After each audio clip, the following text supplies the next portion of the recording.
केंद्र सरकार तीनों सेनाओं में युवाओं की भर्ती करने के लिए अग्निपथ योजना लेकर आई है। इस योजना के तहत युवाओं को 4 साल के लिए सेना में भर्ती किया जाएगा। ऐसे युवाओं को अग्निवीर कहा जाएगा। 4 साल की सेवा पूरी करने के बाद 25% युवाओं को सेना में आगे बरकरार रखा जाएगा। इस साल 46,000 युवाओं की भर्ती की जाएगी। इस योजना को लेकर अब लोग 2 धड़ों में बंट गए हैं। कुछ इस योजना को सरकार का बेहतर कदम बता रहे हैं, तो कुछ इस योजना पर सवाल खड़े कर रहे हैं।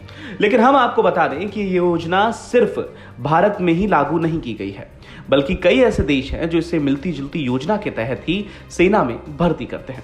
इसकी शुरुआत हुई थी दूसरे विश्व युद्ध से, जब ब्रिटेन में पायलटों की कमी हुई थी और इसके चलते कम समय के लिए युवाओं की भर्ती की गई थी। यह योजना काफी सफल रही, जिसके बाद दुनिया के कई देशों ने इस योजना को अपना लिया। इसको टूर ऑफ ड्यूटी का नाम भी दिया गया, जिसमें कम समय के लिए देश के युवाओं को सेना में सेवा करने का मौका मिलता है। आज के समय में दुनिया के लगभग 30 से अधिक देशों में टूर ऑफ ड्यूटी का नियम किसी न किसी रूप से लागू है। ये कुछ महीनों से लेकर कुछ सालों तक की हो सकती है। वहीं कम से कम 10 देश ऐसे हैं जहां पुरुष और स्त्री दोनों को सेना में अनिवार्य रूप से सेवा देनी पड़ती है।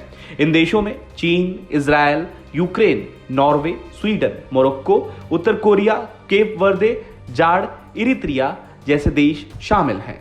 सैन्य रूप से सबसे ज्यादा मजबूत देश अमेरिका भी इस योजना को अपनाता है। यूएस आर्मी रिक्रूटिंग कमांड के अनुसार अमेरिकी सेना ने फरवरी 2022 में 2 साल के लिए भर्ती के विकल्पों का विस्तार किया है, जिससे उन व्यक्तियों के लिए यह आसान हो गया है जो 4 या 6 साल के लिए आर्मी ज्वाइन करने में सहज नहीं है। यानी इस विकल्प के अनुसार बेसिक और एडवांस ट्रेनिंग के बाद अमेरिका के नए सैनिकों को एक्टिव ड्यूटी पर केवल 2 साल बिताने की आवश्यकता है। ऐसे ही अन्य देशों में भी टूर ऑफ ड्यूटी के तहत अलग अलग समय के लिए युवाओं को सेना में सेवा करने का मौका मिलता है। कहीं ये अनिवार्य है तो कहीं इसमें छूट होती है। बताते चले कि पहले भारतीय सेना शॉर्ट सर्विस कमीशन के तहत युवाओं को 10 साल के लिए शुरुआती कार्यकाल के लिए भर्ती करती रही है, जिसे 14 साल तक बढ़ाया जा सकता था। लेकिन इस नई योजना के बाद अब 4 साल तक के इस कार्यकाल को कर दिया गया है। फिलहाल के लिए इस खबर में इतना ही। अपडेट्स के लिए बने रहिए वन इंडिया हिंदी के साथ।